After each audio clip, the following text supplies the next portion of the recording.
Video टाकायला थोडा उशीर झाला मी असं नाही का, तर सकाळी नाही का 2 भाज्या केल्या, त्या एक सोयाबीन त्याच्या पप्पांना आणि इकडे ढोबळी मिरची त्यांनी मुलांसाठी केली होती डब्याला, कारण की त्याच्या पप्पांना ह्यांना आवडणार नाही का अशा खूप साऱ्या भाज्या आहेत की त्या आवडत नाही, त्यामुळे मला नाही का बऱ्याचशा वेळा अशा डबल भाज्या कराव्या लागतात. आणि इकडं ना आम्ही कुंडीमध्ये अननस लावलं, अननसाचं झाड लावलं म्हणजे, आणि एकदा असंच अननस आम्ही खायला आणलं होतं, तर त्याचा वरचा बुंदा असतो ना तो काढून आम्ही इकडे लावला होता, कारण मी एका व्हिडिओमध्ये बघितलं होतं की अननस खाल्लं तर तुम्ही ते वरचं फेकून देऊ नका, तर तुम्ही तुमच्या कुंडीत शेतात वगैरे लावा. तर आम्ही इकडं प्रयत्न केला होता आणि आमच्या कुंडीत लावलं होतं, तर बघा छान आलं होतं हे मस्त. त्याला आम्ही पाणी वगैरे घालतो, पण त्याला काय खत घालायचं ते आम्हाला काही माहीतच नाही, तर तुम्हाला माहीत असेल तर ते आम्हाला कमेंट करून नक्की सांगा.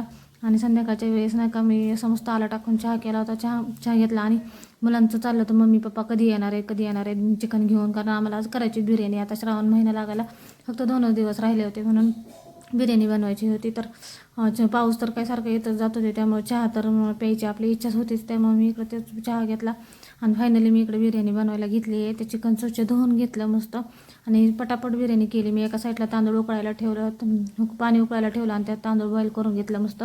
कांदा एका साईडला कांदा परतून घेतला, छान तळून घेतला कडक, आणि मस्त चिकन फ्राय करून त्यावर तांदूळ टाकले, मस्त ते उकडलेले बॉईल केलेले सुकवून घेतले आणि ते टाकले आणि मस्त कांदा कोथिंबीर टाकून वरून तूप सोडलं आणि छान असा 10 मिनटं मी छान दम देऊन घेतला. बघा इकडं माझी तारीफ तर चालली होती, छान झाली, तर मग ती काय मला खायची नव्हती.